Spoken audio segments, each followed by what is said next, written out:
આ વરસાદી માહોલમાં એક શિક્ષક બહુ મજાની વાત કરી જે તમારી સામે શેર કરું છું. એ કે હું મારા પરિવાર સાથે અમદાવાદ ગયેલો અને અમદાવાદથી બરાબર રિવરફ્રન્ટ ઉપરનો રોડ પસંદ કર્યો, પણ ખબર નહીં એટલું બધું ત્યાં પાણી ભરાઈ ગયેલું. અમારી ગાડી પાણીમાં ફસાઈ ગઈ હતી અને ટ્રાફિક પણ જામ થઈ ગયું હતું, પાણી પણ વધતું જતું હતું. અને બરોબર એક પોલીસની ગાડીને એમાંથી એક પોલીસ અધિકારી જેવો એ ઉતરીને આમ કાચમાં ટકોરો માર્યો. એટલે મને થોડુંક આમ ગભરાટ થઈ, કારણ કે શિક્ષકનો જીવ અને એમાં પોલીસ, અને વળી આ પાણીમાં સૂચના હતી કે નહીં નીકળવાનું, છતાંય મેં નીકળ્યા હતા કારણ કે ઘેર જવું હતું. ત્યારે પાણી ઓછું હતું પણ થોડું વધ્યું. 2 વખત ટકોરો મારે સાઈડમાં લેવાનું કીધું, એટલે થોડો આમ ગભરાટ થયો. થોડો કાચ ખોલ્યો એટલે તરત જ એ પોલીસ અધિકારી બોલ્યા, સાહેબ તમે અત્યારે કેમ? એટલે થોડોક મારો શિક્ષક જીવ ગભરાયેલો હતો, એમાં જીવ આવ્યો કે કોઈક ઓળખીતો તો છે.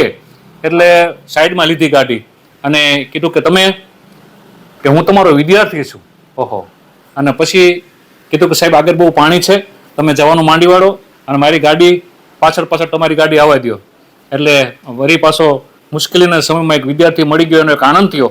અને તરત એની પાછળ, કારણ કે રસ્તો મારા માટે અજાણ્યો હતો અને સુરક્ષિત એમનું જે થાણું હતું ત્યાં લઈ ગયા.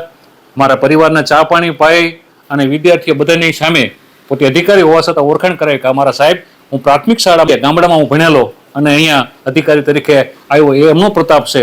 સાહેબ, ગરિમાપૂર્ણ શિક્ષકનું સ્થાન છે, ગુરુજીનું સ્થાન છે, એની પ્રતીતિ થાય છે. આભાર, ધન્યવાદ.